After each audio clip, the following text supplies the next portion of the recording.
తాతయ్య చెప్పండి, ఇప్పుడు ఎలా ఉంది జగన్ పరిపాలన మీకు నచ్చిందా? బాగానే ఉంది. ఏం బాగుంది? జగన్కి పరిపాలన అనుభవం లేదు, రాష్ట్రం నాశనం చేశాడు జగన్ అంటున్నారు కదా. ఎవరు అంటుంది? ఆ ప్రతిపక్షాలు అంటున్నాయి కదా, విమర్శిస్తున్నాయి కదా. ఆ ప్రతిపక్షాలు అంటమే కానీ వాళ్ళు నాశనం చేసి ఇప్పుడు ఏళ్ళని అంటున్నారు.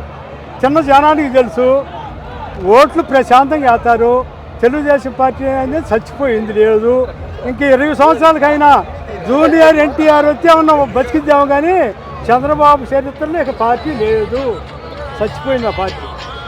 కానీ తాత మరి ఇక్కడ పవన్ కళ్యాణ్ చంద్రబాబు కలిసి ఉన్నారు కదా, మరి వైసీపీ ఎంతవరకు గెలిచిద్ది అంటావు? పవన్ కళ్యాణ్కి ఓట్లు ఎవరు వేస్తారండి? ఆ సినిమా పిచ్చి చూసేవాళ్ళు, ఆయన డబ్బులు ఇస్తే ముందు దాగిన వాళ్ళు వేయాల్సిందే. కానీ ఆయనకు మొన్న హైదరాబాద్లో వేసాడు, 8 చోట్ల వేసాడు. ఏమి 500 400 అవి మరి వచ్చినాయి, 500 400 వచ్చినాయి. అవి మరి తాగిపోతేవాళ్ళు, ఆ సినిమా చూసే కొన్నవాళ్ళు, ఇవి తిట్టేటోళ్ళు వేయాల్సిందే. కానీ ఎవరు వేశారు? ఆయన 2 చోట్ల వేసి 2 చోట్ల డిపాజిట్లు కూడా లేకుండా 2 చోట్ల ఓడిపోయాడు. రేపు వాళ్ళు మొత్తం ఎవడు కలిసి వచ్చినా వాళ్ళకి శూన్యం అయిపోతారు. తెలుగుదేశం పార్టీ అనేది శూన్యం అయిపోయింది. మరి నారా లోకేష్ రెడ్ బుక్ లో కొంతమంది పేర్లు రాసుకుంటాను వైసీపీ వాళ్ళు, రేపు మా ప్రభుత్వం వచ్చినా వాళ్ళ సంగతి చూస్తానంటున్నాడు. అసలు ఆయన వచ్చాక చూడండి ఏంది ఆయన చూసేది. ఆయన అట్ట చెప్తే అసలు ఆ ఉండకచ్చని నాశనం చేసి పెట్టుకున్నాడు. గొడవల కారణం ఆయన వచ్చే కాదు. రాళ్ళేపీను ఆ ఏరియాలో, కాకినాడ ఏరియాలో రాళ్లే ఉండు, ఇటు నుంచి తీసుకుపోయి రాళ్ళేపించి గాలి కుర్రోళ్ళందరూ దెంగపోయి అటు ఏడాది రౌడీలందరూ తీసుకుపోయి కొట్టించి ఆ ఉండగాలి కూడా బాగునుక్కున్నాడు. వాళ్ళ నాన్న గాలిపోయింది, ఆయన గాలిపోయింది. అసలు మొత్తానికి చెప్పాలి, తెలుగుదేశం పార్టీ చచ్చిపోయింది, ఇక లేదు.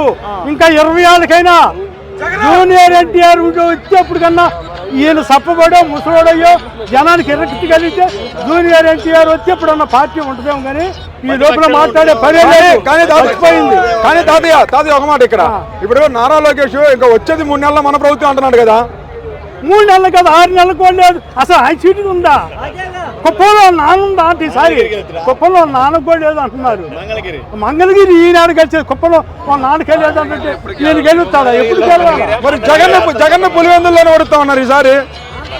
ఎప్పుడు అసలు వాళ్ళ నాన్న వైఎస్ రాజశేఖర రెడ్డి గారు ఈ నియోజకవర్గాలు మొత్తం తిరుగుతా అక్కడ పట్టించుకోనివాడు. అప్పుడు కూడా ఈసారి వైఎస్ రాజశేఖర రెడ్డి ఓడిపోతాడు అన్నప్పుడు కూడా 12-13 వేలతో గెలిచాడు. ఆ నియోజకవర్గం పట్టించుకోనప్పుడు కూడా ఆడాడ ఈయన గెలిచేది. జగన్ కూడా ఆడ పోవాల్సిన అవసరం లేదు, జారిపోయిన ఓట్లు కాదు జగన్ గెలుస్తాడు. వీళ్ళు ఏడ గెలిచారు? కుప్పంలో కూడా ఖాళీ, చంద్రన్న కుప్పంలో కూడా ఖాళీ.